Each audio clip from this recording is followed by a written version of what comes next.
This is my TED Talk.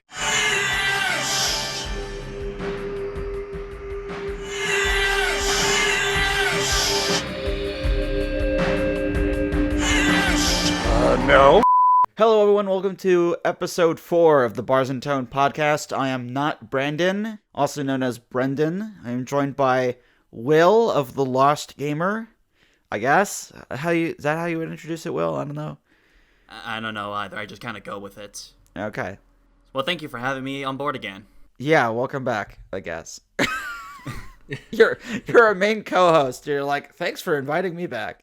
Okay. We're also joined by a special guest today, joined by Java, aka Dan. Is it okay if we say that you're Dan? Yeah, my name is Dan. I'm crazy. I'm from Florida. And thanks for having me on. He is Dan, the Florida man, as they say. Exactly.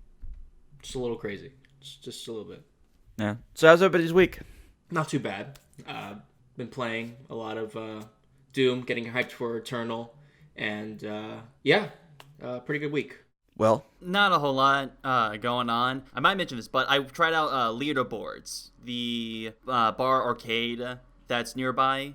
oh, you didn't mention it. No. Oh yeah, it's a pretty cool place. They have like old school arcades all over the place, like TMNT, the original Punch Out, Dr. Mario, and all that. And they even have like seatings where like you can play consoles and like this one area that's just full of gaming consoles and all that. It's pretty cool. I think that you have to kind of reserve that. That's for like big groups. All right. And one thing I also really like is they even have televisions up near the ceiling that shows each of the high scores for each game. So there's literally a leaderboards. That's really cool. Yeah. Wow. Yeah, I didn't think those things were still around, It was like just recently finished. Okay, so it's new. Yeah. It's really cool. I'm into it. Yeah. Sure.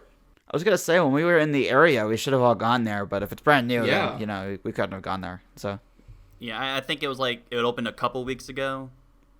Okay, yeah. So brand new. Yeah.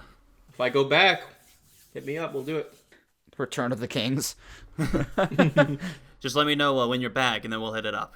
All right. Hell yeah. My week was all right. Didn't do much.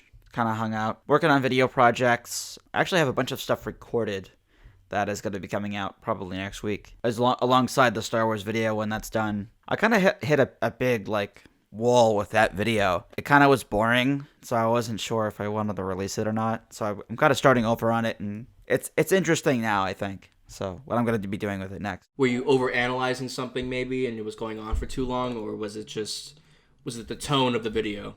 It felt like every other Star Wars video.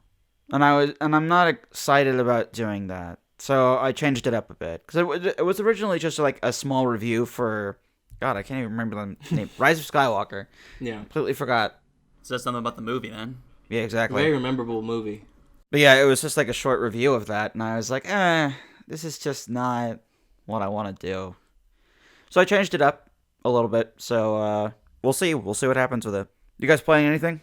Honestly, I've been playing a lot of War Thunder. No surprise there. I've been playing a bit of Doom, like I said earlier, to get prepared myself for Eternal. I've also been checking out the new Empire at War remake.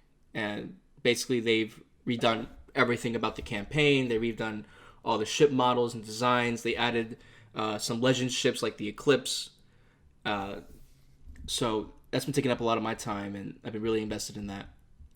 The only thing I can really say is when you're in a large battle, the FPS goes from 99 to 3 in 2 seconds. Very unoptimized. Would you say that the remake looks like an entirely different game? I would say that it wasn't an entirely different game, but the visuals really help it make more appealing to some people, because when people look at old games, a lot of them, didn't really grow up with it, and they just kind of brush it off as it's just some boomer game. Who gives a shit anymore? But when they see the remake, they're like, oh, I could put a couple hours into this. It's like when people go back to watch films in black and white. Yeah, it's kind of like that, or basically it's just some boomer movie. Who cares? Exactly. There's a whole subsection of Doom fans. They're called Doomers because they'll always like swear by the original games, and if anything else comes out that's new, they're gonna call it shit. Like Doom Eternal. See, we'll get into that. We can get into it now. I don't care. I'm not really at all excited about Doom Eternal or Bethesda as a corporation. Bethesda, the main company, worries me. It's not even really Bethesda. It's really ZeniMax that's behind all this stuff. I haven't spoiled myself because I know a lot of new videos came out after the new trailer came out. A lot about explaining the story and all the new weapons and shit. I didn't really get into that because I want to save that for when I actually play it. But from what I do see, it's a new take, definitely, on more of an emphasis on story than the other Doom games, because a lot of it was just run and gunning, and you're still having that element. It's very important to the whole experience, but they want to, I think they said in an E3 they want to make a Doom universe, and it sounds good, but I don't want them. As long as Doom Guy still acts the way he does, I'm okay with that. Yeah, I think they're not changing the overall character much of Doom Guy. I mean, technically speaking, doesn't like the first Doom have like a pretty large story if you dig deep into the lore? You do get some title slides at the end of each episode explaining what's going on, but it's not really overbearing as say Doom 3 was, where you have like all these different audio logs and shit that you follow to see what leads up to Doom 3. It even had books made that were published before Doom 3 came out to explain the overall lore of what's happening. And I didn't really get invested into that. I'm kind of in it just for the gunplay. I'm pretty sure that's how it is for most audiences, myself included. Yeah, just a lot of mindless fun. Because if I want to do something strategy, I play an RTS. Yeah, I mean it's fine if you want to have more of a story, but at least keep the core fundamentals of what made Doom great. Just all I can say is don't make it like I'm playing another game. Don't turn the gunplay into a different style. I guess kind of like I don't want to be playing Far Cry when I'm expected to play Doom. Basically, don't repeat Doom 3. Yeah, because Doom 3 to me is just Dead Space. Tight corridors, a lot of I'm gonna get you kind of monsters. A very linear style of gameplay, and Doom was based on the arena style for the longest time, and that's more fun for me. But if you want to play something linear, then that's a different subgenre, I would say, in the FPS line. I mean, I don't know how Doom I don't know 3 plays, because like with Doom 1 at least, the areas complemented your movement style, because you run around pretty fast for a dude carrying 90 weapons on him. Yeah. No. Part of me, I would think that Doom 3 has sort of a slower gunplay style. Definitely slower pace. And for me, it wasn't a Doom game in the sense that it wasn't run and gun. It was crawl through like tight spaces, get scared, and then move on.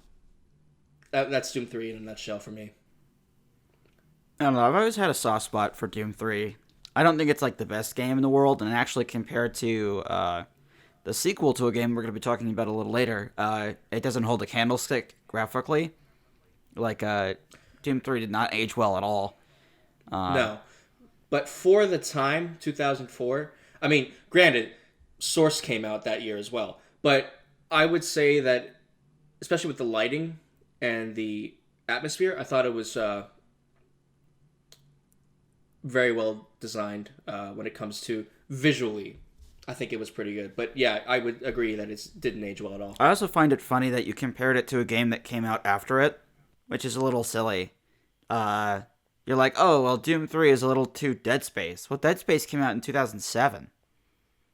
So really, Doom 3 was a new... I understand what you mean by that, yeah, but I'm just saying, like, there are you could not like that aesthetic, but if you're still like saying like, oh, this is, I feel like a better in terms of like game to game comparison would be like it's very Doom 3 is like dumb System Shock. Where like System Shock is very methodical and there's supposed to be like science and stuff behind it. Doom 3 is really about running and gunning in a horror environment. So I'd say it would be more of a comparison to System Shock 2, which came out I think like 2002 or 2003. And which is, again, like if you played System Shock 2, it has very similar vibes of like tight corridors, a lot of stuff like computer hardware, like mutant kind of thing. I definitely feel like Doom 3 was more of a horror game, or attempting to be a horror game, than a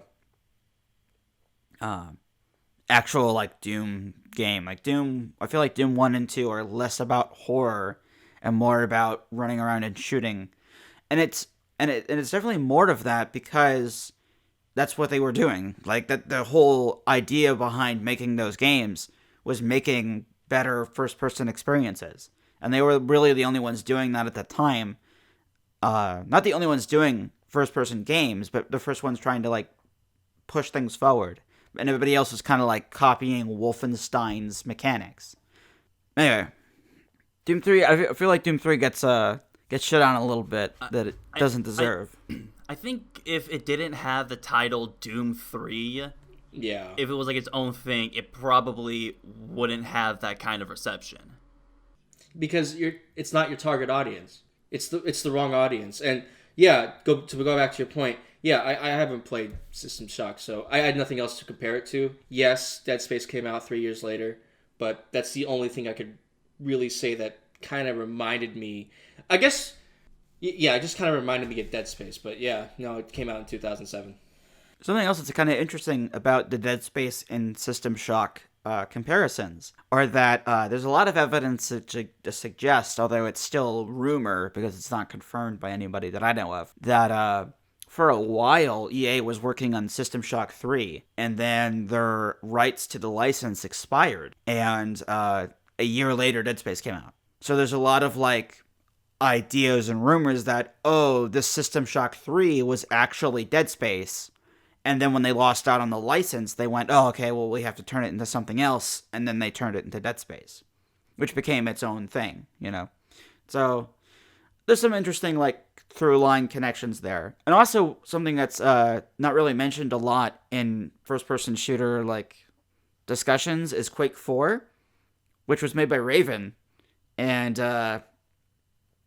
very similar in tone to Doom 3. And I believe it's the same engine, but it might be, maybe it's like an up-res version of that engine. I don't know. But, It's all id Tech 4, I believe. Yeah. And then Rage comes out, I think, like 2 or 3 years later. So there's like, yeah, there's a through line there. And then, you know, like, of course, like the one that everybody makes fun of, the original Doom 4 was like a open world, like first person, whatever. And definitely way more story based. Like you can watch there's a really good documentary done by NoClip about the production of Doom 4 that I would suggest you go watch if you care about the development of Doom 4 and how they got there, how they got to Doom 2016. And it's interesting because I was watching a lot of those gameplay demos that they've been showing of Doom Eternal, and that's why I'm not interested, because it very much seems like they're taking things from Doom 4 original again. Where like they're putting, it's like they're marrying Doom 4 and Doom 2016. It's interesting. I would say, especially with the design of the new demons and the guns, that it's basically like a hallmark to Doom 2, but then they're twisting it to add more of a reason why the demons are invading Earth. It's frustrating. Like I do like it, and honestly, we haven't played it yet. We don't know what it plays like. We don't know anything about it. All we know is that like it's going to be hell on Earth. There's more of an emphasis on the story, and they're changing up the design to resemble more of the original Dooms. That's all I know about it. But yeah, I don't know if it's going to be. I hope it's not an open world. I hope they're not sticking with that original strategy with Doom 4. Because again, that's not why I play Doom. It's not open world. I don't see a reason for it to be open world. I don't either. Like, the areas themselves are open enough for secrets.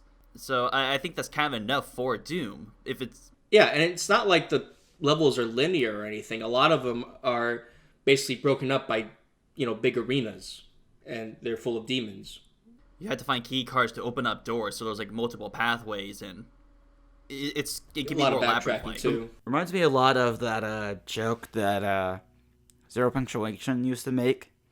He would say such and such had gone open world. Yeah. So Again, I don't want to be playing the next Far Cry or Fallout. That's not why I want. That's not for me.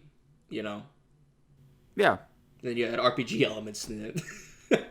Well, I don't think anybody really wants that. I think that they proved with making this game, Doom 2016 that is, that there is a big market for single-player first-person shooters that aren't Far Cry.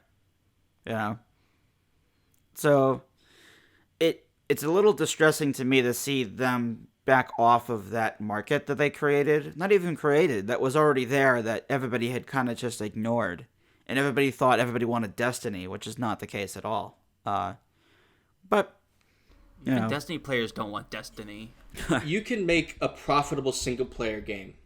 I think that's what they were trying to prove at that time. I don't know what they're doing now. Well, they weren't really trying to prove anything. That's the beauty of Doom 2016, is that they weren't trying to do anything. They weren't trying to prove that this wasn't a big grandiose thing. It was, hey, let's try to make a Doom game. And then they did it. And by the way, nobody had any faith, or not nobody, but Bethesda and ZeniMax didn't have any faith in it because they didn't even put out review copies. They thought it was going to be a bomb.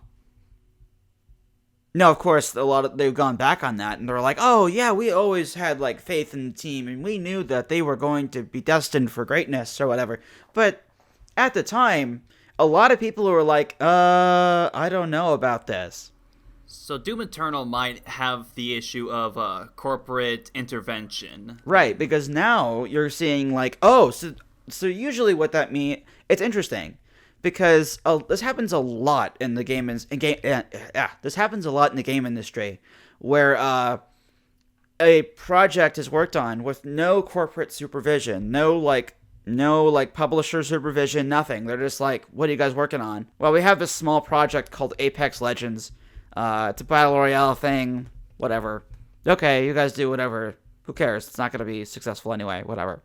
We're planning on shutting down the studio in the first place. And then it comes out, and it's the biggest deal in the world for 2 months or 3 months or whatever. And then all of a sudden, you're getting every bit of publisher interaction with it. And you're getting them into the weaves. And they're like, oh, what if we add this little microtransaction system? Or what if we add this little... And then before you know it, it's completely different from what the thing was when it launched. So I think I would not be surprised at all if ZeniMax has a way bigger hand in Doom Eternal than they do Doom 2016. And we already see that this is the case. They've added microtransaction systems. I think there's going to be cosmetics in Doom Eternal. There's all kinds of different little systems that they've added to this game. Because clearly, publishers they're excited about this new release. It's now a tentpole franchise for them. Whereas before, it was something like, oh, it's something id's doing, who cares? Now it's like, oh shit, we have to make sure that this is the biggest... It's almost like, I know this is going to come as to a shock to anybody listening to this, but it's almost like if you let creative people do their job, they usually do it right. Wait, really? Yeah, it's like if you leave them alone, it's like they figure it out. But the second that you start being trying to make it into a business... It's like, oh, now it's ruined. And we see this all the time. All the time. Going back to Dead Space, that was a good example of... Fallout 76. Going back to, the inception of entertainment. It's literally if you let creative people do their thing with some management, you're going to be fine.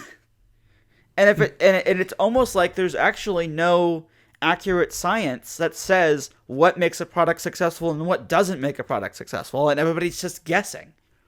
which is totally the also case. makes me- Everyone's just Yeah. guessing. No one knows. I mean, they do tend to think that certain genres just die on a whim. And it's because they don't put out... So it's like anecdotal. Because it's like, okay, we haven't made a horror game in 10 years. Oh, the sales of horror games have gone down. Well, no fucking shit. Like, of course they went down. There's no horror games. If there's no new horror games to buy, no one's going to want to go, you know what? I already have a copy of Silent Hill 2. I'm going to buy another one. Like, the minds of business people, like, astound me. Like, these are supposed to be people that are very smart, that know how to manage products and stuff like that. And to a degree, in terms of, like, distribution and things like that, they are very smart. They are very articulate in the way that they advertise and put out a product, usually. Sometimes they, like, fuck that up, too.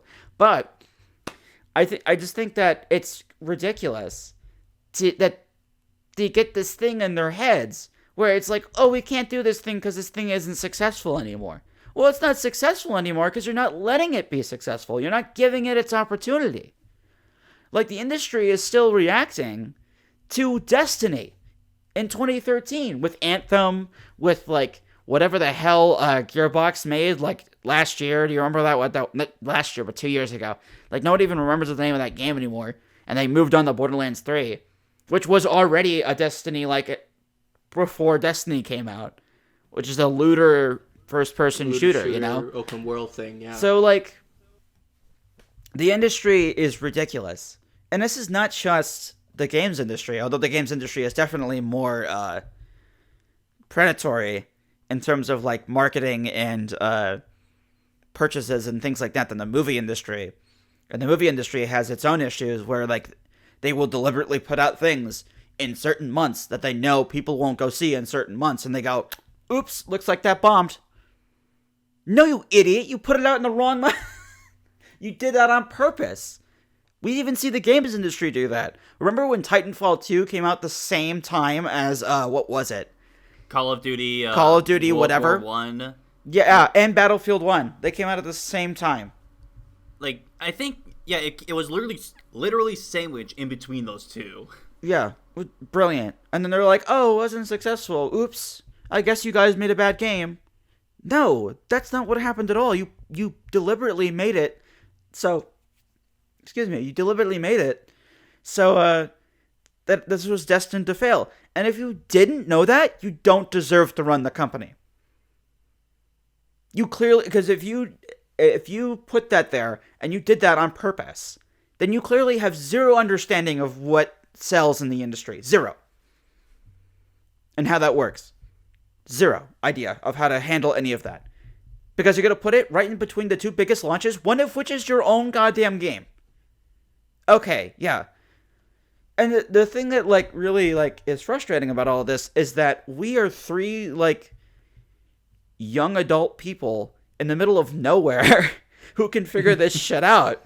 And these are, like, CEOs that make millions of dollars to do this for a living, and they can't figure it out. So what does that really say about corporate structure, right? So, like... Yeah. I mean, that's why people love indie games. It kind of ignores the numbers and just makes its own thing. Yeah, it's creatives being able to do what they want to do. And then if something fails, it's on them. It's not on, like, some weird corporation in the background. And what's interesting is that this is actually still a good system when it works.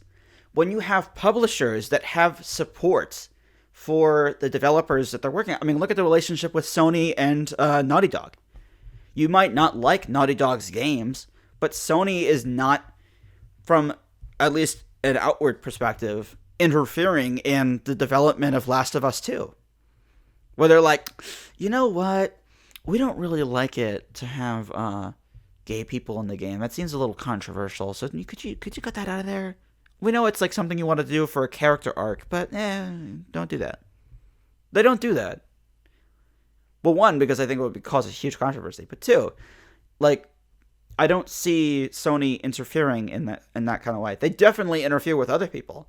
But I'm just saying, like, there are examples of this kind of relationship where the publisher and the developer can work together fine. Yeah. If it's a healthy partnership. Right. the great thing about indie games, I want to get back on that, is you can only go up. Where with, being in a AAA industry or whatever you want to call it, you have profit margins to keep. You got to make sure you sell a decent amount of copies, or else you won't be able to work on this again. Stuff like that. You got to they set expectations for you that you have to meet these deadlines and these profit sales and stuff like that. And it's very stressful on the developers, and they try to rush out a game at a certain deadline. So I love it when developers go like, we're going to put it out there when it's ready. That being said, that can also be a bad thing. Look at Duke Nukem Forever, where that game's been in development for 12 years or something like that, and it looks like shit. It was one of the longest when it came development out. cycles ever. Yeah. I mean, that one had more. Because it switched studios a couple times too. I remember. To be fair, no one's ever made a game for that long, and usually when they say that, it means they started over a couple times. Like, they did not work on The Last Guardian for 10 years. They didn't work on Anthem for 7 years either. No. They were trying to play around with ideas for the first 6, and then the last year they're like, okay, we gotta get a story in, we gotta get a world in, we gotta get all this shit in, Right. in the last second, and it shows. Yeah. Yeah, It definitely shows. I mean, going back to Duke Nukem, the guy had the issue of, oh, I gotta use the newest engine, so they'd be making the game. A new engine comes out, like, oh, we gotta make it on that engine now. Yeah. And seeing as how you can't really translate old engines over, you basically start from scratch. And you try to keep the same atmosphere too, which is a whole nother ball game in a different engine. Yeah, Right. it's kind of the same problem that oh god, who was one of the creators of Doom? Romero. John Romero. John Romero. It was kind of the same problem with Daikatana as well. He wanted to create this epic game that'll blow the masses away, but they didn't. Yeah. They never had a strict deadline, so they couldn't really get anything done. They just kept either adding stuff or trying to go up on the new big hardware. Yeah, Daikatana was... the concept was great. I loved the idea of the story. It's just the execution was... it was so clunky to play. Like, it was a chore to, find the objective, find out what you're supposed to do.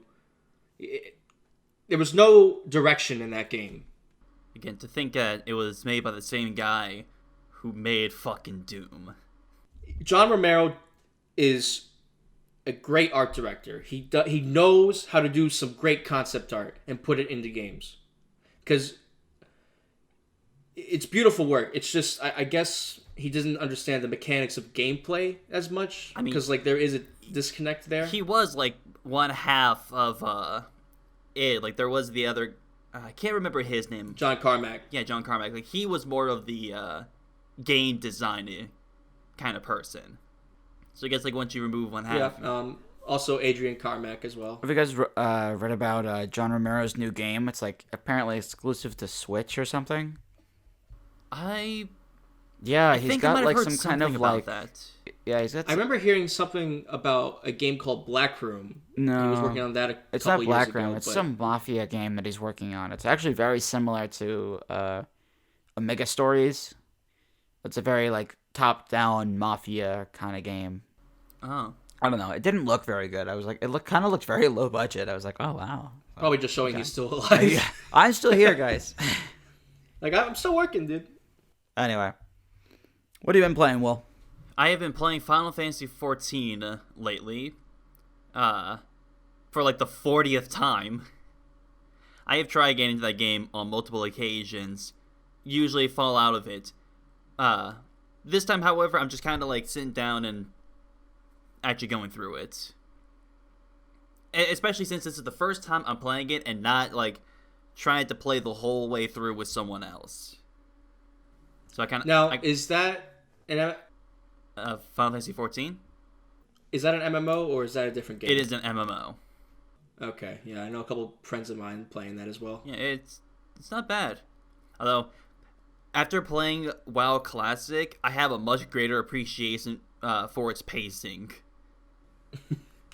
Yeah, WoW Classic is very slow paced. It's so Oh my slow God. paced. And I also appreciate that not every single thing is out to kill you in 14. Because I remember when Yeah. I remember when we were playing, every single like creature that wasn't in the village was after our blood, and they would chase you for Yeah, a I while. mean, we also had to like there was these quests that we had to like kill a specific number of them, and then like we had to keep killing more and more of them because we didn't get the loot gets that we had to get in order to complete the quest, and that was just so much grinding. They're like, collect 3 fur pellets from this animal. Okay, cool. 50 slayings later. Okay, I finally got my first fur.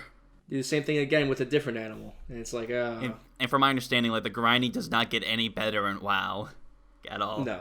nope, it does not. So yeah, Final Fantasy XIV is a bit more polished. There is the part of me that wants to go back to WoW at some point, but I should probably stick to one subscription-based MMO for a while. Yeah, I've been sticking to when it comes to MMOs. I usually stick to one, and right now I'm playing a lot of SWTOR, and I've been having a lot of fun with that. They just recently did the new expansion Onslaught, and they redesigned everything with the menu UI and to make it cleaner and more appealing to the new players. And I thought they did a good job on that. Positive. So that's a positive change then. Yeah, no, I think there was a 3-year gap between Knights of Eternal Throne and Onslaught. They had Jedi Under Siege, but that was more of just a quick little story, basically explaining what happens after Knights of Eternal Throne. But I enjoy it. I think it's a pretty decently made game. It's a lot more linear than it was because when you picked a class, it felt more unique because you had a whole different class story to go along with it. And then after that, all of the storylines kind of converged into one storyline with the expansions. And I think that kind of makes it lose the appeal of picking a certain class, and it makes it a little more generic in my eyes. But I do love the story so far. So there's really no reason to keep going back to those expansions in each of the classes then. I've been out on MMO pickers for a while. The last one I played is probably Lord of the Rings Zelda. no. It was probably SWTOR. I played it with a friend of mine, and since then I haven't really gotten into it. MMOs have this like weird thing to me where they don't seem very polished. And I don't mean that in the sense of like they seem broken, but they feel like every one of them that I've played has been like a third person, like the camera is like over the center of your head kind of a thing, and it feels weird, and everything seems kind of clunky the way it works.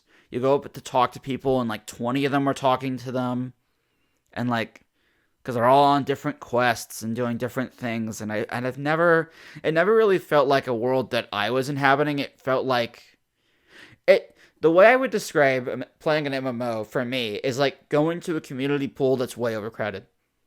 It's like, yeah, you can swim, but like, are you gonna have a good time when you're like, trying to like zone out and block everybody else out?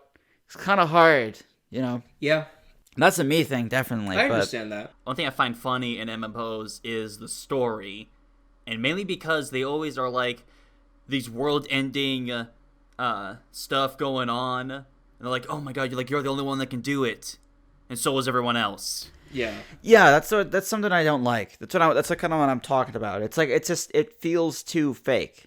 Like, I know it's fake. It's a video game, but like it just the sense of immersion is totally gone. Not that there isn't anything to glean from it, or like there's no sense of enjoyment, or there's nothing about it that like isn't good. I'm sure there is, especially with like games like WoW and stuff. But I just don't really enjoy things like that, I guess. It's why I haven't really gotten into SWTOR. Not SWTOR, God. Knights of the Old Republic. KOTOR. That's how I always forget the terminology. I have both of them, but I just haven't played them because it feels too much like SWTOR, the MMO, which is good on them, They made it, the SWTOR is so close to the original KOTOR games that it feels like the same thing, which is great. But it's just not something I've been into. Admittedly, the first time I played Dragon Age Origins, I couldn't, because I was like, the gameplay is too similar to WoW, and I don't enjoy that combat system. Yeah. So, and it was on console too, so I couldn't really find myself enjoying the gameplay. Oh, That I mean, isn't- yeah. That is until I swapped over to PC, and the controls made way more sense. Okay. I have Dragon Age as well, but I haven't played it yet. But I mean, that gameplay style, I have like kind of grown to appreciate over the years. But first starting out, I'm like, okay, yeah, this is boring. I want to actually like control my character. sure. So yeah, Anyway, but oh yeah, I was gonna say earlier, Dan. That's one thing I liked about 14, or like about 14, is the fact that you don't have to start or create an all new character to pick a new class. You can pick a new class as soon as you have it unlocked at any time. So it's kind of okay. So it's kind of like Star Wars Galaxies in a sense, where you could have multiple classes in the same character. Yeah, and if Or you could, yeah. I mean, really, there's no reason to have multiple characters. One can do everything effectively. You still gotta That's like, an interesting. you still gotta take the time to level them up, obviously, but. Yeah. It's an interesting take. But for me, when I want to play a Yeah. MMO, I don't know. yeah, I don't know either. But yeah, But when you want to play an MMO, yeah. I like to pick one character that is not a do all everything character, because I think that's a little unrealistic, but a specialist in what he does. And fair enough.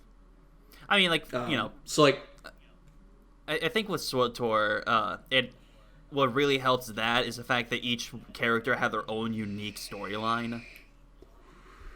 right. Like if you pick a bounty hunter, you want to be the best bounty hunter. You don't want to be the best smuggler or the best Sith. You know what I mean?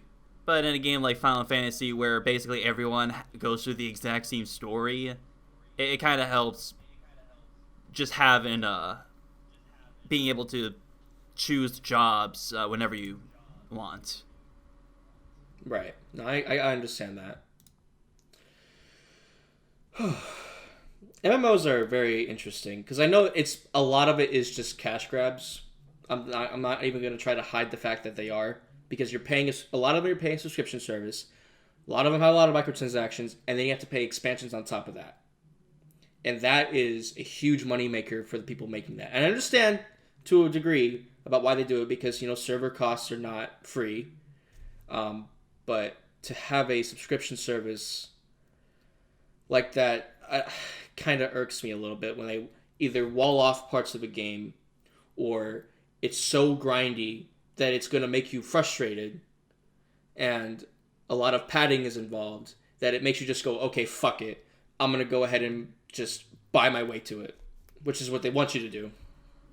Funny enough, there was actually one MMO that I took no interest in because there was no subscription service. It was only $60, and once you paid for it, you had it forever, and that was Guild Wars. Guild Wars, okay, yeah. Yeah, and that was a fun game. I mean, that was before I really understood how MMOs work, so I still didn't get quite into it. But it was the first MMO that actually had me interested. Not only because of that, but also because it didn't look like a WoW clone. At least not as much as other ones. Yeah. Actually, it was Angry Joe was the main reason I even got Guild Wars in the first place. Did he do a review? Yeah, he did a review on 2. I think he gave that game a 10 out of 10. 10 out of 10. Yeah. Yeah. And Yeah, I like Angry Joe. I think he... I can't stand Angry Joe anymore. It's not really that I can't stand him. It's more like I outgrew him. I don't think the way that he does anymore. We agree on some things, especially microtransaction systems and things like that. But I'm not really it seems his videos seem very childish to me now. Where it's oh, okay. I don't know, I'm one to talk about childish content. My content is kind of like Mimi as well. But in a more silly, dumb sense, like something that would appeal to me, like a 12-year-old or something. I don't know. This seems childish. and poorly thought out, and his channel layout is terrible. Like, everything is so mixed together. It's not good. I agree with that. I agree that it's a little convoluted. Also, his movie tastes are awful. Like, awful movie tastes. So, like, oh, gosh. I don't watch the movie reviews. I'm there for the game reviews. So was I, but then like his game reviews just seemed like low, not as high quality. Not to, like, toot my own horn, but something that is a real thing that happens to you when you, like, make content as a person. When you can start to make content better than the person that you used to watch, it's a real buzzkill for that content. So, like, I'm not going to say that, like, I'm a better video editor than Angry Joe, but I understand how he does what he does, and I see a million ways to improve it, and he hasn't done that. And so, in my mind, it goes, oh, he's just doing this thing because that's what he's always done. And that seems kind of disappointing. You know? So he hasn't evolved. He hasn't really evolved at all. And that's what I mean by childish when I said that earlier. It very much seems like his content has remained the same, but I have grown as a person, and I'm a very much different person than I was when I subscribed to his channel in 2012. The first video that I ever watched of his was the Rome 2 review, and that was 6 years ago. Wow.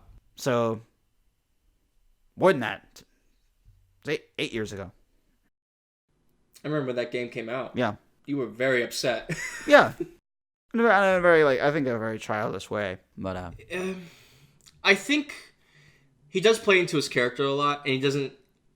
It's kind of like he's known to be very angry, and he overreacts to everything. So it's very hard to keep that.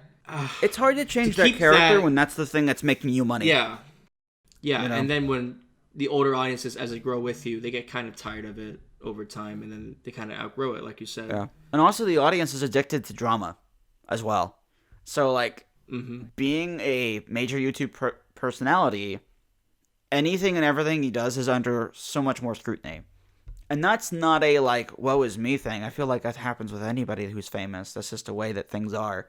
I'm not exactly excited about that, but that's kind of how it works. I could definitely understand being put into a position where, okay, if I do anything new, I'm worried the audience is going to leave, which is a very real risk when you do anything new, you know? When he started doing movie reviews, it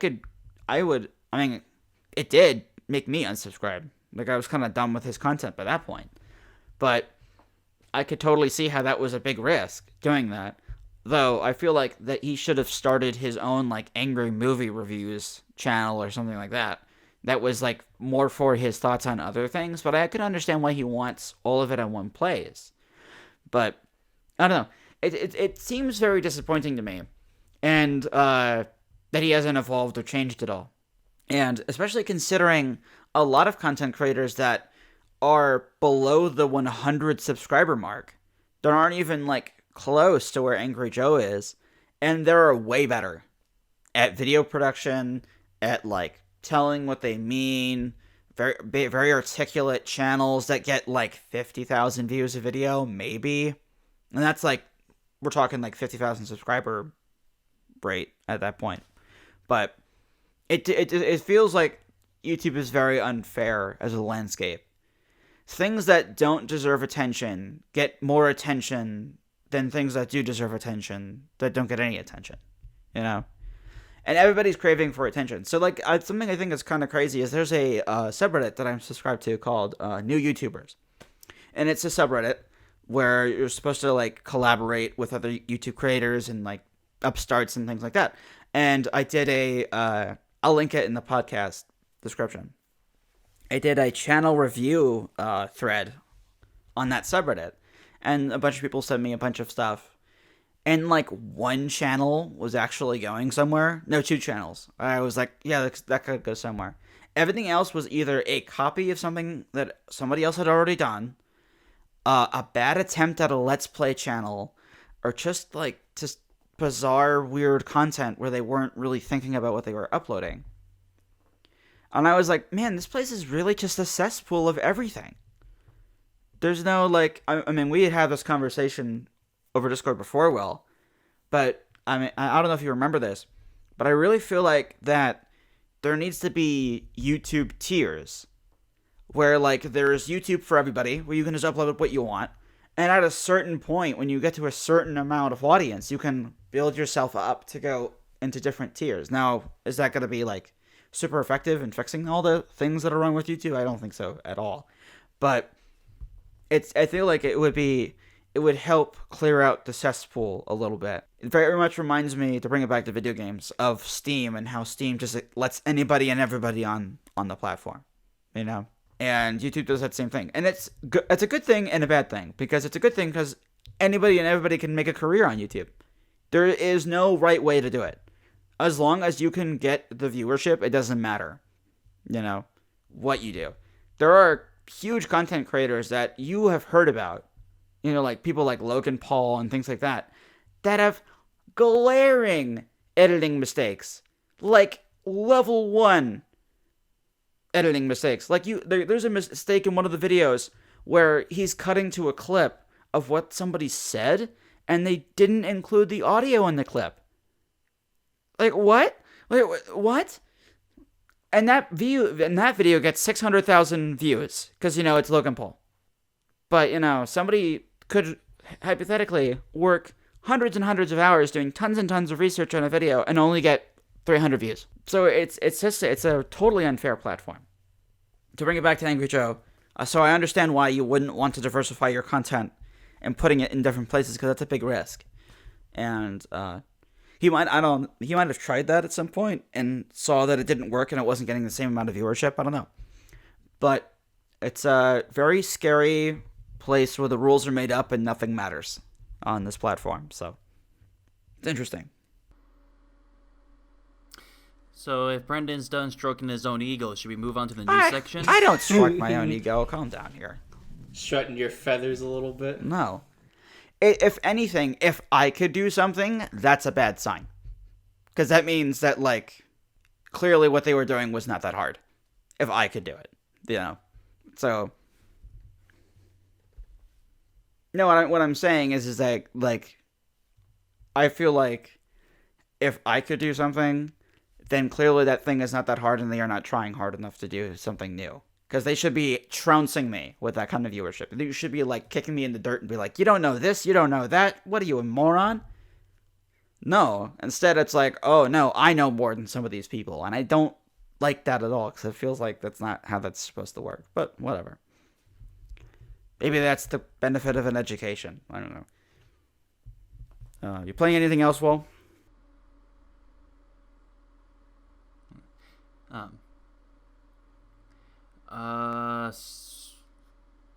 I've been playing a game called Chrono Cross on my PS Vita. It's a PS1 JRPG. Does that have anything to do with Chrono Trigger? I think I can play it on portable system, which is nice. Oh, okay. I had heard of Chrono Trigger. Actually, it is part of the same series, but it's much like Final Fantasy, where they don't really have any connection to each other. It's like the same team. I mean, how the gameplay is like a bit different. Like the first game was more about like character positions and using their techniques together to wipe out your opponents. Here, it's formatted more traditionally, but in order to use like your magic, you have to build up a certain meter by attacking your opponents. Which, by the way, you can attack them multiple times in a single turn, and then once you have enough build up, you can use your spells, like once per encounter. So it's very customizable in terms of combat, because like you can equip elements on that bar. So I also think it's funny that you're playing on the PlayStation Vita. Yeah, I'm starting to dig the elemental which is, system. Sadly dying and or dead. But I mean, yeah, but it's a good place to find RPGs. So, well, mainly JRPGs, but yeah. But like when I first booted it up, I was like really thrown off. especially since it opens up in like the middle of something going on, and like they don't really properly introduce you to the system until after the prologue. So playing it, I'm like, what the hell's going on here? And again, they give you a tutorial after you've already like played some of the gameplay. I'm still like fairly early in. It also has a neat crafting system, I guess, for like, you know, for a game from the 90s. So it kind of reminds me of I guess kind of like Final Fantasy VIII, where the only way to get weapons is you have to kind of craft them. Yeah, I haven't really heard much about it except for Chrono Trigger, so I can't really say much about it. But, I mean, I think I don't know how Chrono Cross is widely viewed. It just seems like it's good, but it just doesn't seem like it was as big of a hit as Trigger was. I think it's kind of sad that this is technically the last in the Chrono series. sounds like a video opportunity. Maybe I could discuss. Please make a Chrono 3. Right. I don't know. I mean, come on, Sony. Oh, or sorry, not Sony. Square. Not Sony. Although Square, I find it funny that Square has like two famous series under the belt that they do nothing with: Chrono Trigger / Cross and the Final Fantasy Tactics series. They did make a Final Fantasy Tactics like mobile game or something at some point. That's a mobile game. Having a proper installment would be nice, you know. Although I'm more personally for a Chrono 3 more so than Tactics, because I haven't really gotten that big into Tactics. Okay. I'll just talk about what I'm playing for a little bit. I'm playing a lot of The Witcher 3 and Gwent. I enjoy those a lot, actually. I'm starting to stream Gwent, so if you want to check that out, go to the description, link in the description, I guess, for my Twitch page. Streaming Gwent. I'm actually starting to stream the podcast editing process, too, if anybody's interested in that. So you can listen to the podcast a little early and watch the stream. Spoiled on some of the things that we talk about. Here's some of the mistakes that I cut out, that kind of thing. But, yeah. Not much to say about that. I was playing a lot of Apex for a little bit, and then I kind of stopped, kind of burned out on it. But because of a story that's coming up here in the news, maybe I'll be back into it. Who knows? That's kind of, I feel like that's kind of it. Let's move on to the news. So, what story do we want to do first? We have a lot. How about we start with Sony skipping on E3? So yeah, Sony's skipping E3. Yep, they're not going again. This is like the second consecutive year. Yeah. I feel like that's kind of concerning it would be concerning for the ESA, the guys that run E3. Yeah, well, because it definitely feels like Sony doesn't see any value in going there anymore. So I mean, it seems like everyone is creating their own like showcase show. You got Nintendo Direct, Sony I think is doing their own thing. Yeah. So it just kind of seems like they're like, well, why do we need to have E3 when you can just do it ourselves? Right. Why spend the money on going to E3, which is a major investment, rather than just directly talking to the audience, you know? Nintendo really stumbled upon something really brilliant with the Nintendo Directs, where literally it's just like a half hour of just going over products that you have coming out, and you're just talking directly to the consumer. You don't have to go to somebody else to do it. You don't have to go to the Games Press. You don't have to go to E3. You can literally, with the internet, just put up a release and say, hey, this is coming out. And that's all people need to know. Plus, like, I guess in a way that might benefit the consumer, because I'm sure for some people, they don't care about like everything at E3. They might just only care about specific studios and what projects they're working on. Yeah. So basically, like, so if you're following a specific studio, yeah, definitely E3 would just be like a ton of fluff until you get to what you're looking for. And if that's like in between, you're basically just gonna stop watching E3 at that point. Something I think is really great that that CD Projekt Red does that I think is really good is that instead of just putting out patch notes for that week of what's coming out in that game, and I'm sure other developers do this with, CD Projekt Red is the first I've seen to actually do it for Gwent. Whenever there is something new coming out for Gwent, like a tournament or like a new patch or whatever, they make a video about it, and it's a series they have called This Week in Gwent. And every week they say, hey, this is what's coming up to the game. These are the new cards. These are the new balance patches. There's tournaments if you want to join them. The community is putting together all these things. Check out the community events. And I love that so much. That's so great. Like, I don't understand why everybody doesn't do that. Especially if you have like a major multiplayer game.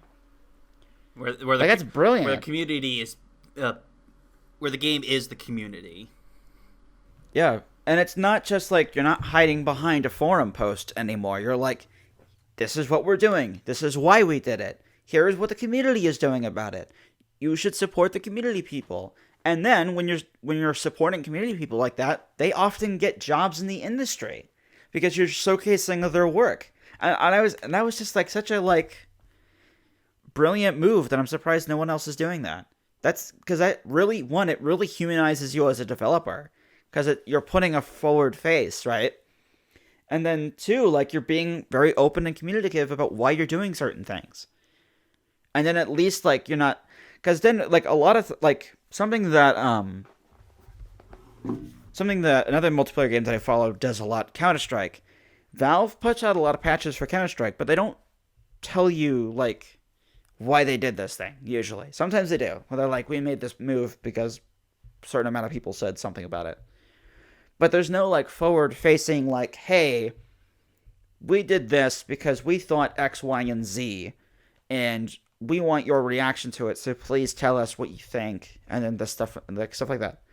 Instead, they kind of hide behind the forum post, and they're like, fixed UI bug number 320, fixed this, fixed that, removed Herobrine, things like that. It's just like... It kind of seemed like a more updated version of, like, RuneScape, where... like people could vote on whether this change would be acceptable or not. Like they actively seek out community response, I suppose, which is very nice. Like you said, it humanizes them. I don't think you really need to go that far. In a case where, like, I don't think the community needs to vote on whether or not you should be doing something because you are the creative leads on that project. You decide what the project is. Don't let the community say what the project should be because then it's going to be a case of too many cooks in the kitchen. What you should be doing is you should be listening to what dissenting opinions are because that only makes your product better. And then if there are things that people just don't like they're like, I don't like card games, make it not a card game. Well, you know what? Sorry, bud. It's a card game. I don't know. I thought that was a very cool way of going about things. It's just being very forward-facing and saying, hey, this is what we're doing. This is why we're doing it. We understand that this might not look good on our part, but here is why we did it, and we hope you understand why we did these things. I don't know. I think that's very cool, and I think that's the way that communication between developers and consumers should go from here on out, but I could understand why you wouldn't want to do that because you might want to hide behind that forum post. You might not want to put anybody out there because you just don't like that idea or whatever. So, like, I don't know. But yep, Sony's not going to E3 once again. There's a lot of evidence to suggest as well that Sony has had a big fight with the ESA. Ooh. This is apparently like a manifestation of that internal strife between the two of them. But that's also like hearsay, so I don't know if that's entirely true, but it's something that's interesting and something to think about. But also, like, E3 is entirely unnecessary, although I do find it very cool because I like to see the big announcements of things, because it's exciting. You get everything you want in one show. You get all the different publishers and stuff. Yeah, you get games that you wanted to be announced, and you get games that you didn't want to get announced that you get to make fun of. So, like... Yeah, yay. It's cool. At least we still have the PC gaming show. Yeah. And we got Xbox. Yay. Xbox hasn't been bad the last 2 years. So, I'm not too downtrodden about that. Although last year was definitely weaker than the year prior. It's more or less, I just don't have a whole lot of care about what they have to offer. Well, I mean, honestly, you can now because they literally said, there's an article that I forgot to link last week, but they said there will be no exclusives for like the first like 2 or 3 years of the Xbox X's life. Really? Interesting. Yeah. Huh. Yeah. Okay, let's see how that goes for them. So, I don't know. Yeah. And what they mean by exclusives, I'm not even sure. They might mean Microsoft exclusive, whereas in it is exclusive to Xbox and PC. So, like, because I've noticed that a lot where they're like, Microsoft exclusive or something like that, where it's like, you can only play this on Windows and Xbox, and that's it. So it's either going to be Microsoft exclusive or not exclusive in the slightest. I would say, like, for me, I would say an exclusive is you can only play it on that platform, and that's it, right? That's, like, the truest definition of exclusive, but Microsoft has completely changed what that means because of their stupid way that they've done E3 for the past couple of years, where they're like, console exclusive, where it's like, we're the only console that has it, but if you're willing to get a half-decent rig built, you could play it on PC. But it's also kind of silly because the Xbox is definitely, like, basically a PC at this point. You can install Windows on it. I was reading a story about how people are changing out the OS of the Xbox One and putting in Windows. Somebody installed OX 10 on it as, like, a meme. So, like, whatever. I just don't see a purpose for consoles anymore. I don't.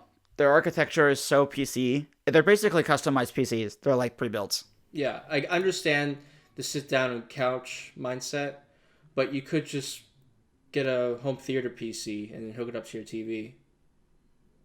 You could build that. You could build a PC. You could even order the parts and have a friend build it for you for like $100 more than what the console costs, and it would be better, and you can upgrade it. Yeah, but basically PCs, I guess, are more streamlined now than they were back in, say, the 80s. But we also have to remember that this was not the case. It is easier to build a PC now than it has ever been. Because back in the early 2000s, it was not this easy. And there was no, like, deliberate, like, platform where you could go to get your games either. Everything was, like, store-bought style. Oh, yeah. So, like, you had to get those boxed games.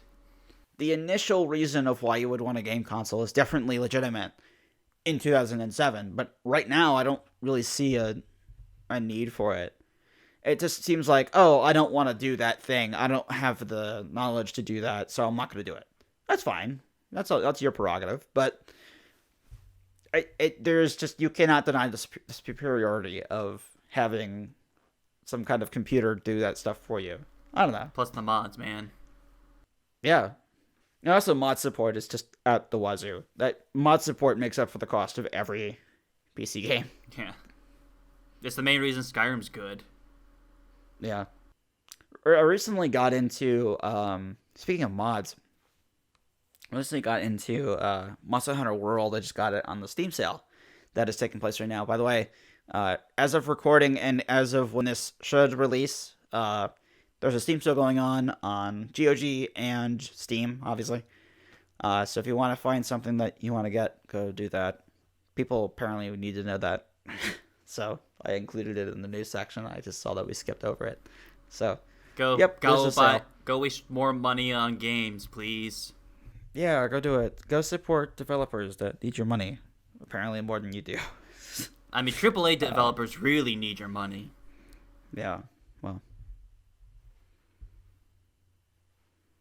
Anyway, speaking of money and developers, Wasteland is getting remade. That transition is A+.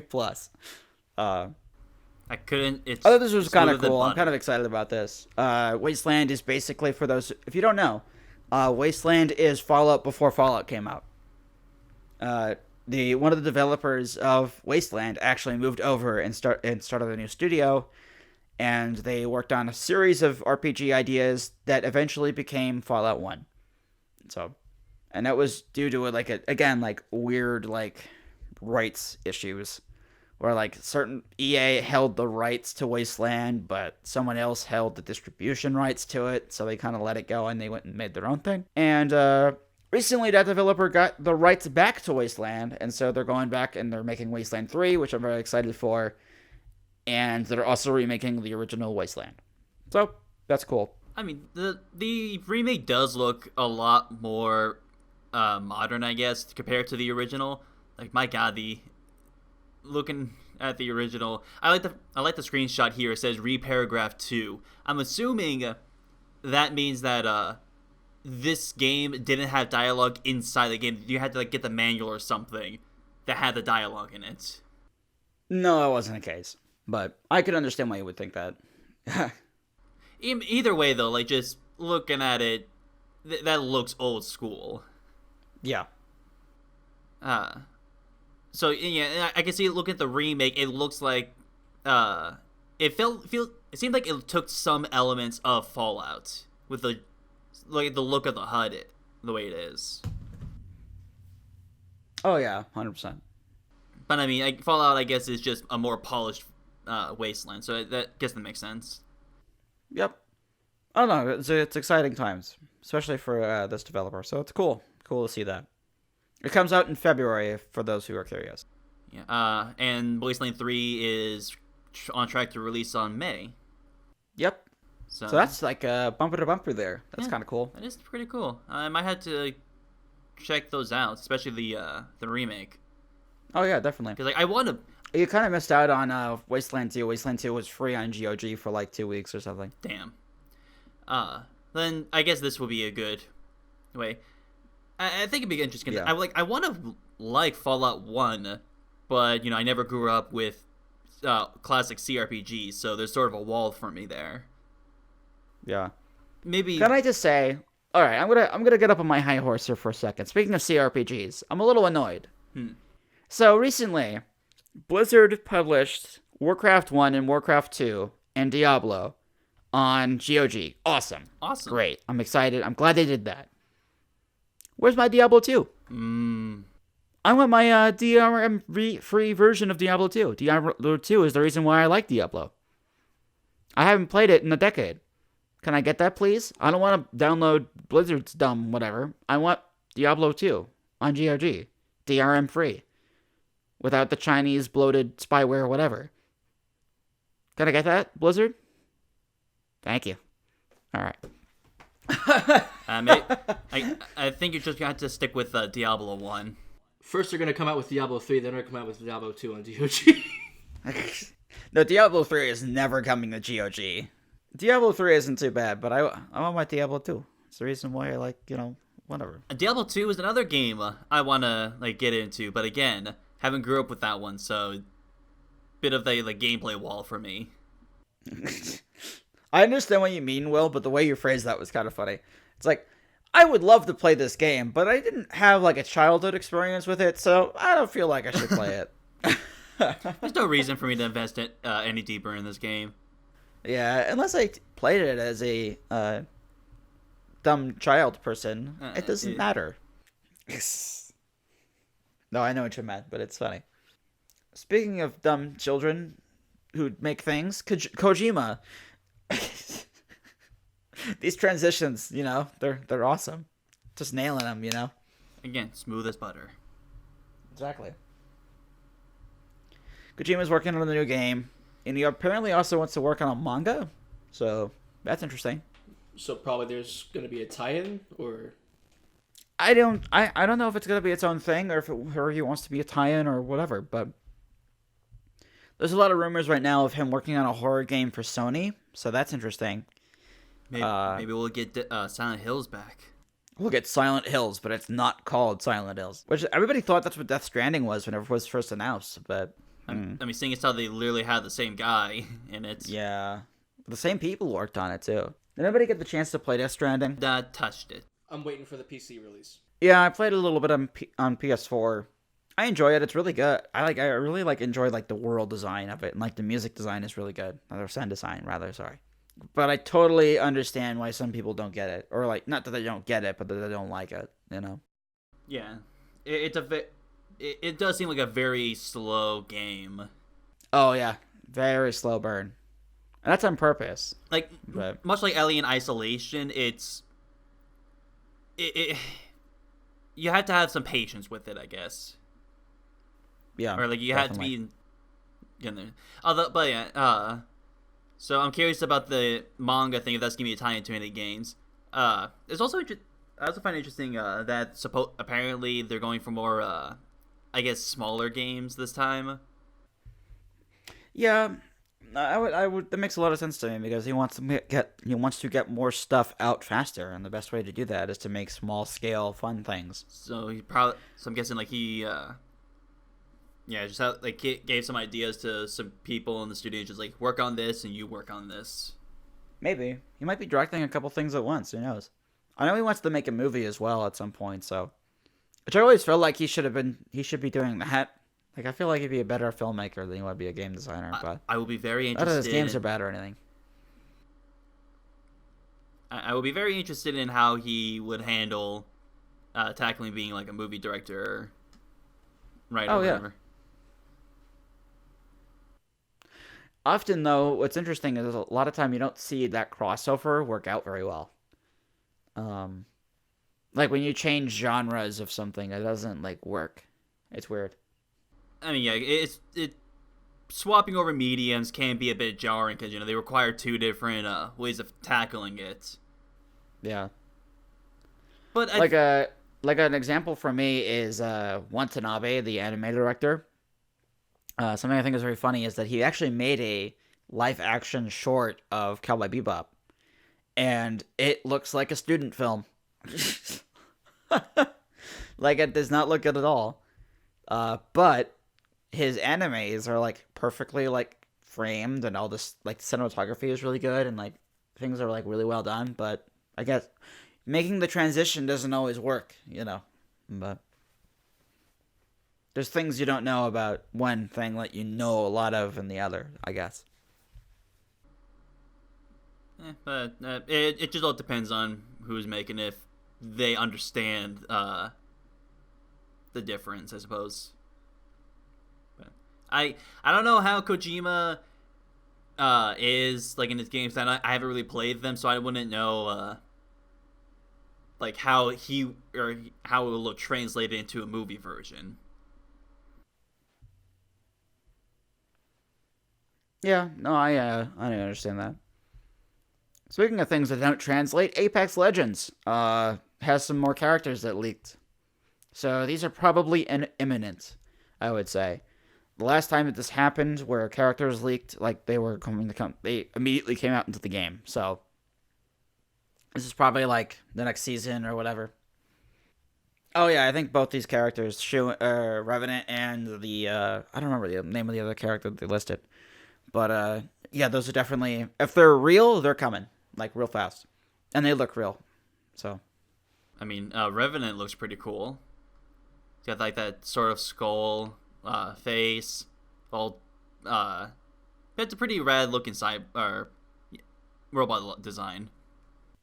yeah, I'm definitely more curious about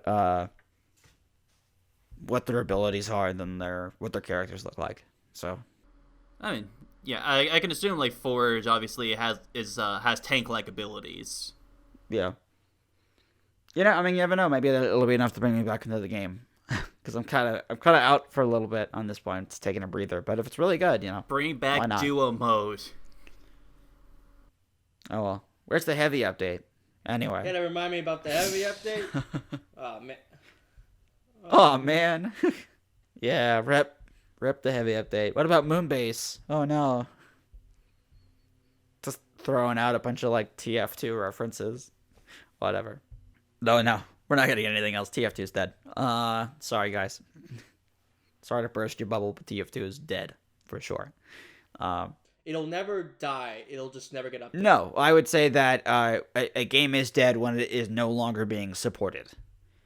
So, like, plenty of people still play the original Counter-Strike, but they're not putting out patches for Counter-Strike, the mod, right? It's kind of like a Final Fantasy 11. Like Square officially like stopped supporting it, I believe, and like even shut down the servers and on consoles, but the servers are still running just fine on PC. Just again, so Sony's just like, okay, we're basically done with the game. You can keep playing if you want until we decide to shut it off. Absolutely, yeah.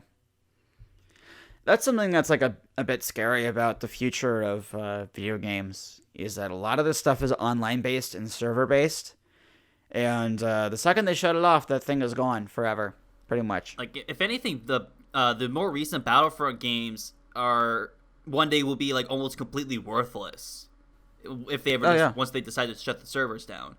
What's crazy about the value of games right now is that it's all artificial. Like, the price of games doesn't matter. You know, it's you're paying for the production time of that thing, but if you're charging it as a good, like what it costs to like ship it around, games should honestly be like $10, $20. Like, it should not be that much money because they're not worth that much money as a physical product. That's why I kind of really like developers like, sorry to bring up CD Projekt Red again, but CD Projekt Red adds a lot of value to their games because they not only are they like very long, but they add like physical goods. And even when it's a digital game, they're like, here is a printout of the manual in a PDF format. Here is wallpapers. Here is the soundtrack for the game. Here is like all this stuff that normally we would charge you separate for, but we know that it's about getting the biggest bang for your buck, and we think that that's what's going to help the consumer the most, and they're absolutely right in that fact. And they bundle it with it, so it's awesome. I wish everybody else had that consumer-friendly, forward-facing way of doing things, but, you know, I mean, whatever. Like, even like Gwent, a free-to-play game, has like a pretty good amount of content available. Oh yeah, 100%. Is it a grind to get through it? Yeah, but if you enjoy the gameplay, then it doesn't matter. Yeah, the game, the gameplay was made to be played over and over and over again. Yeah, it's literally, and there are like 16 or so characters to unlock, and each time you unlock a character, it's a new card to build, like a new card deck that you can like build, and like that each character has like their own personality and like different effects that they can use, and it's literally like, if it's like, all right, do you like this core concept of the game? Cool. Here's a ton of stuff for you to unlock and like play with and have fun with. Do you want to unlock it a little faster? Okay. Here's an XP boost. Here's this, you know. And what's crazy, and I was looking into it, they don't charge for, at least as far as I can see, they don't charge for the keys to unlock that single player content. Really? Yeah, they don't charge for it. That's pretty cool. So, like, you can literally, like, just play games and keep unlocking stuff as you go, and whatever you're dedicated to the most, you'll unlock the fastest. There's no obvious paywall behind everything. Right. There's, obviously, you had to pay for, like, cosmetics, and you have to pay for, what is it? Card packs. You can pay for card packs, or you can save up meteorite shards, I think that's what they're called, and you can get the card packs for free. Like, it's awesome. I love that so much. And the only thing you pay for is the special cards that are animated. That's the only thing, which is a cosmetic thing. And those animated cards look awesome. So, like, they made sure they add a lot of detail into those, so you're kind of getting some value out of it. Yeah, so that's pretty cool though.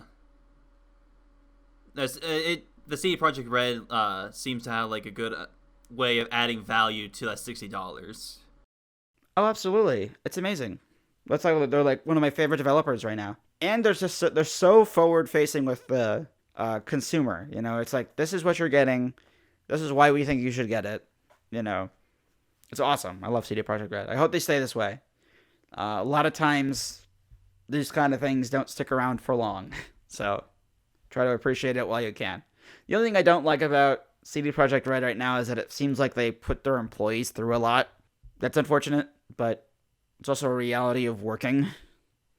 But I see.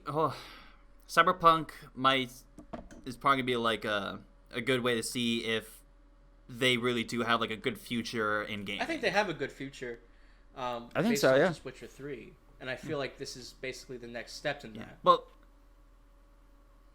Well, Brandon and I were talking. It was like they've mostly just been sticking with the Witcher franchise, so you want them to branch out a little bit to a different genre.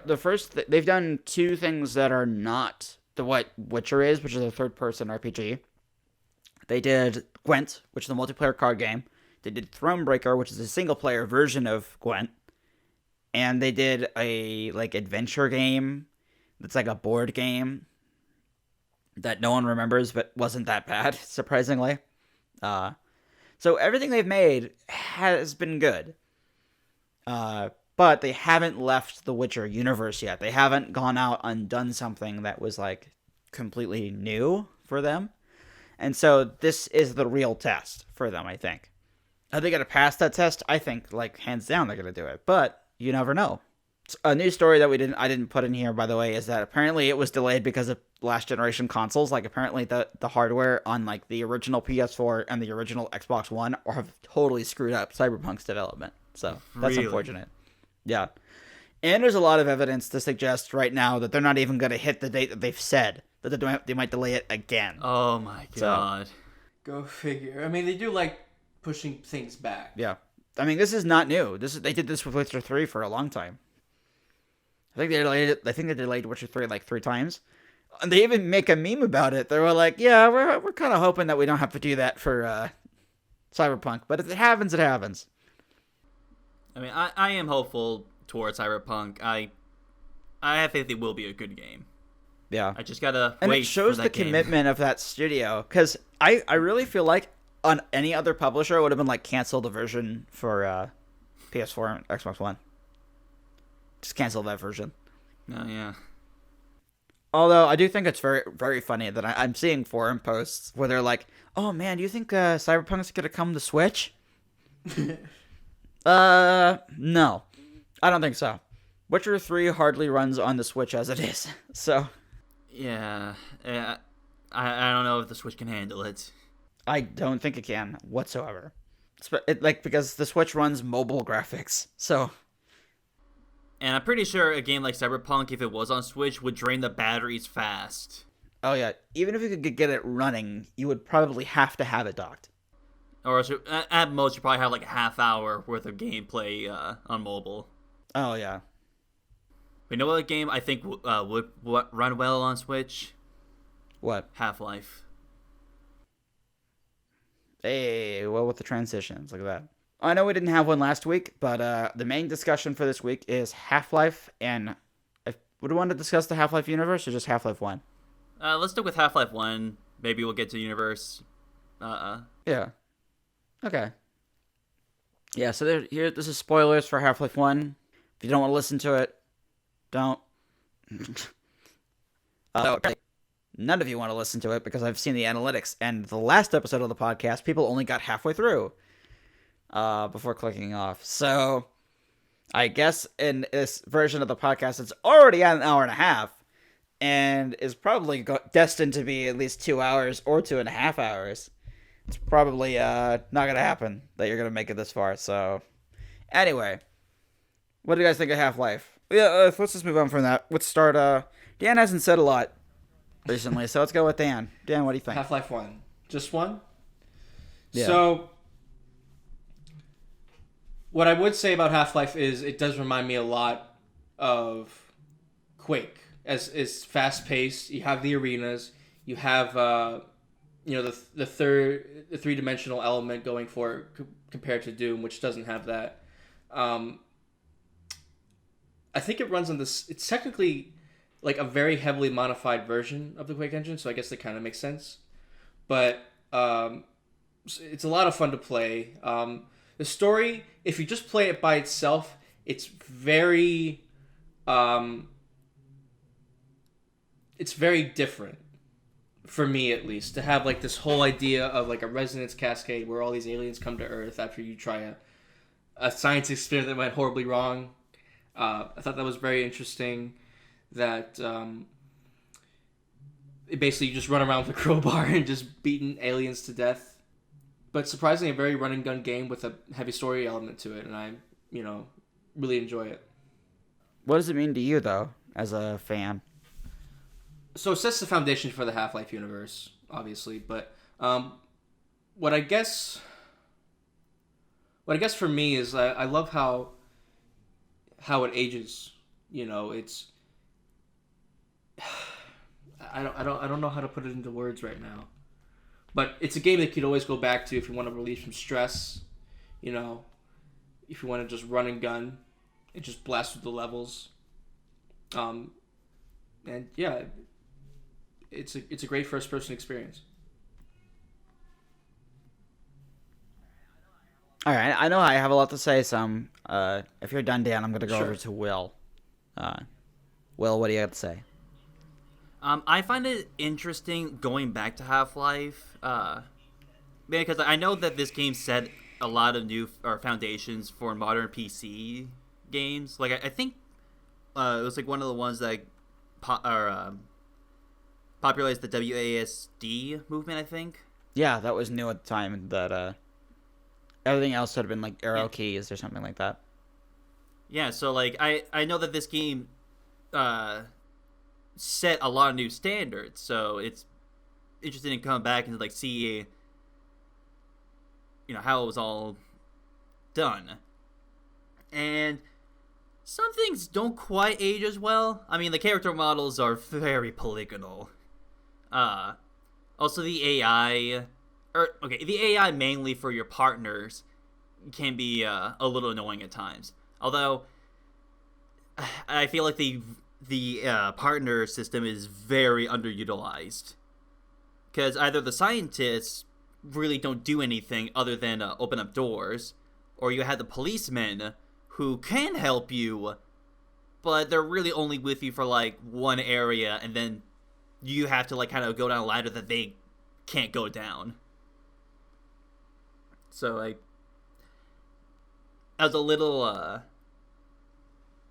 I thought it was gonna be utilized a lot more than how it really is presented in the game.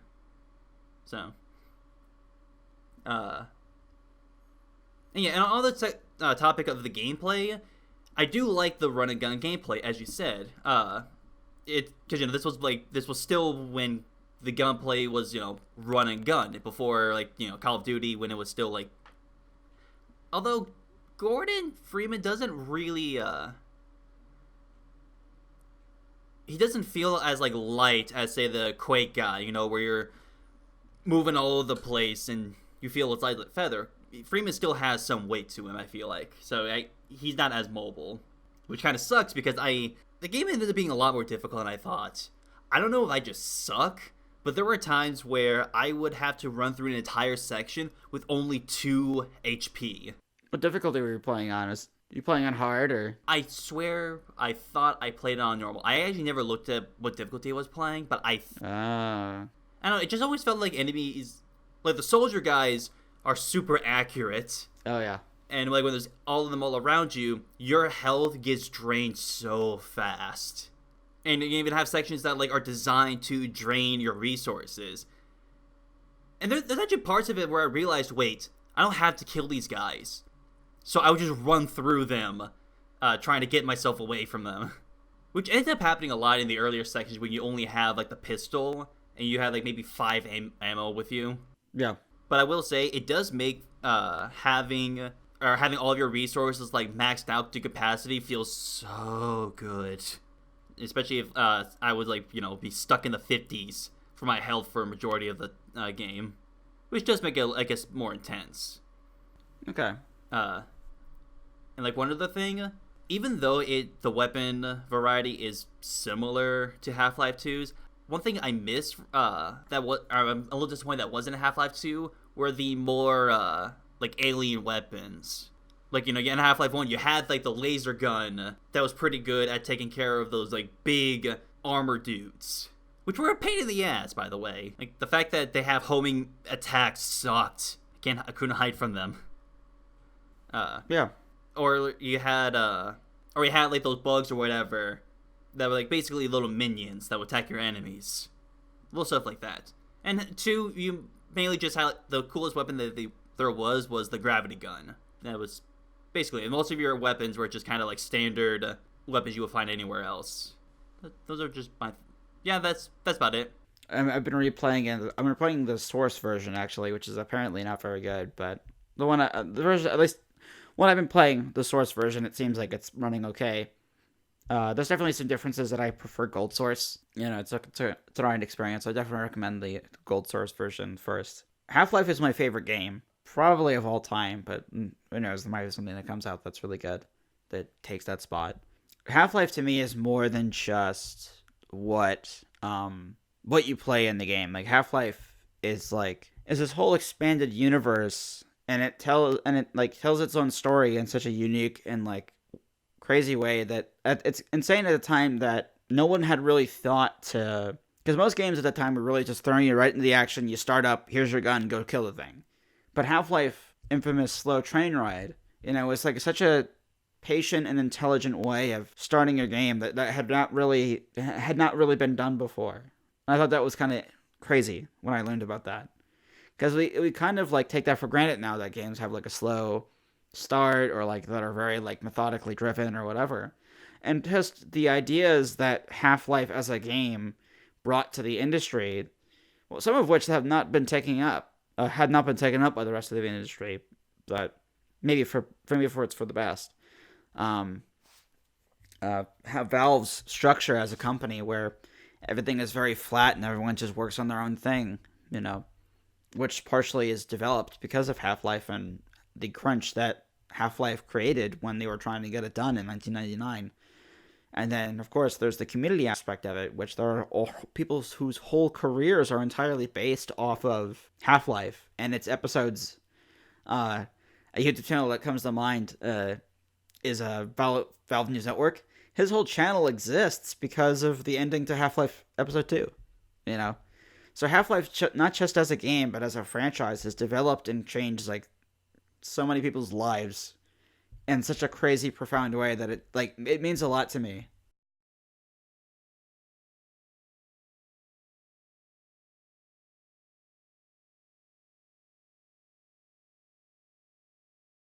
It's definitely up there for me when it comes to first-person shooters. Of course, I'm still a little biased towards Doom.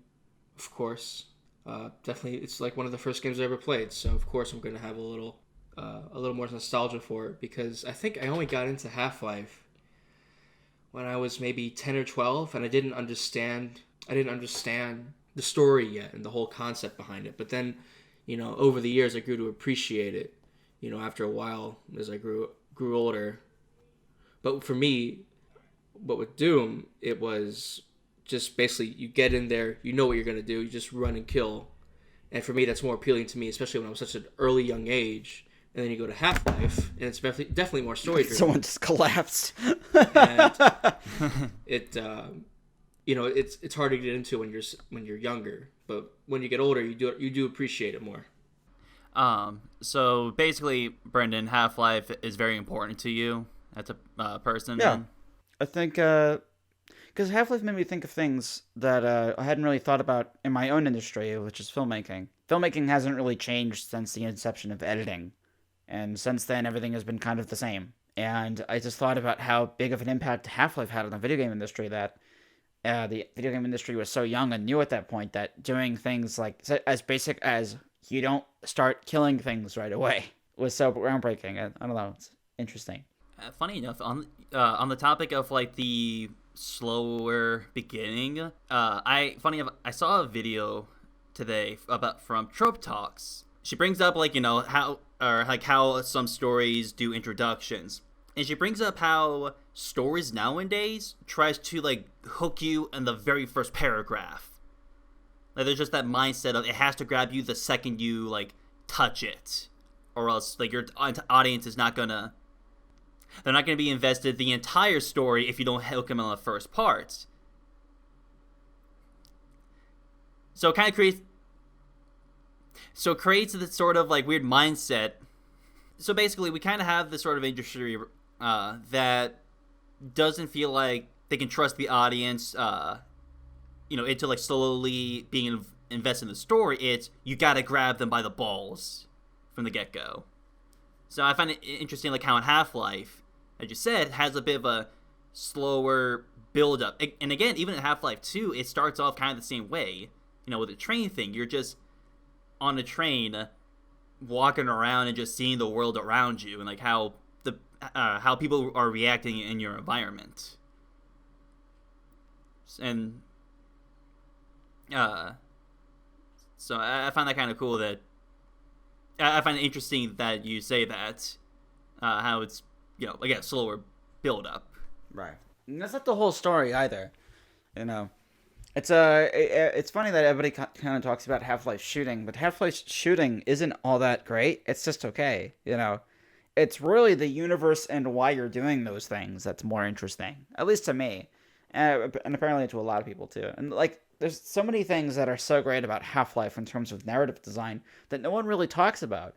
You know, like in terms of story, is Gordon Freeman a mass murderer?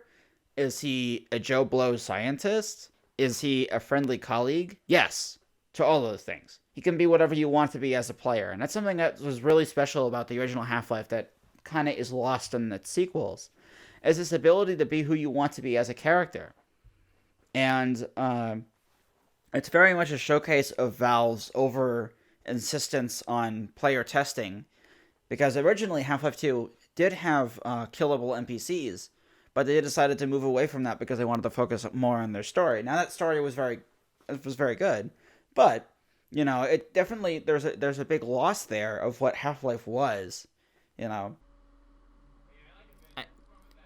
I think it's kind of funny when I look at both of those games. Like, you had the first one, which was like an alien invasion story. You know, you got the aliens shoot them, but then in 2, it was sort of more of a rebel story, more of a resistance kind of a thing.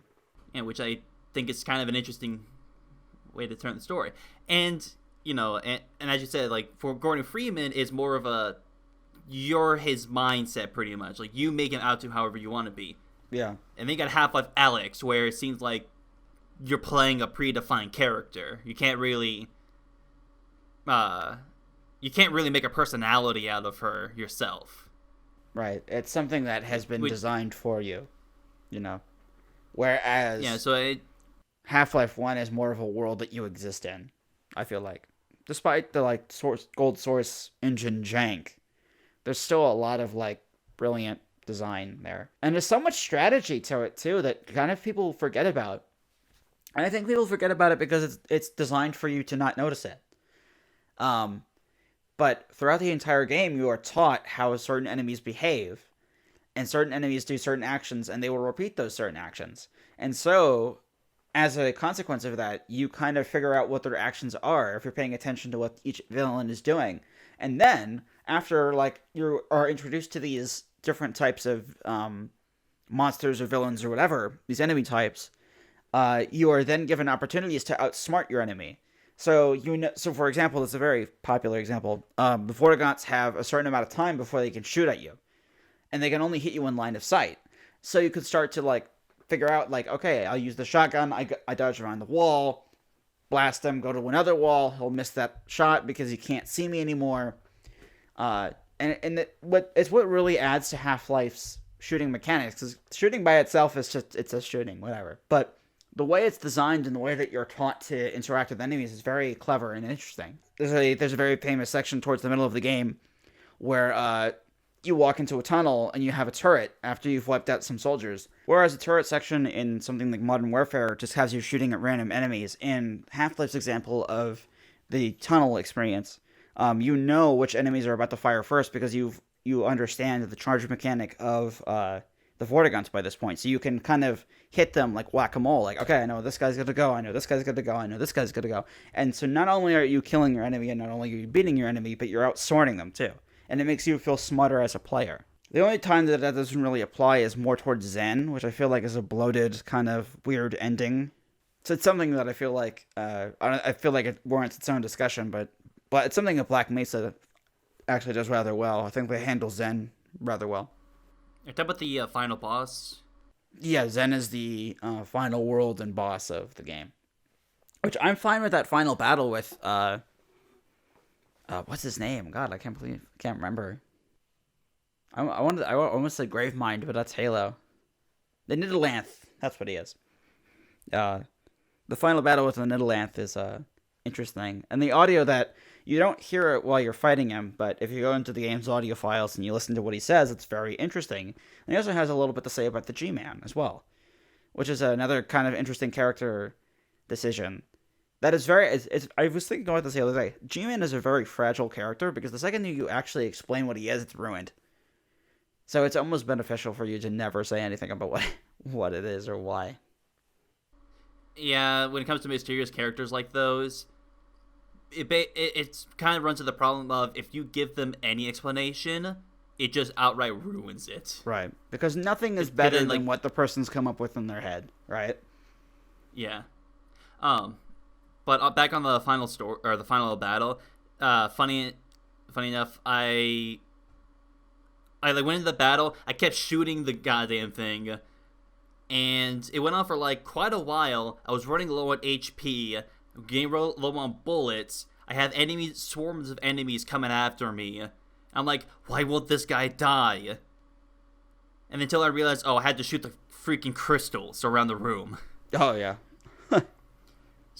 So I basically just started the whole thing over because I'm like, well, I had just a pistol left. There's no way I'm going to deal enough damage with just this.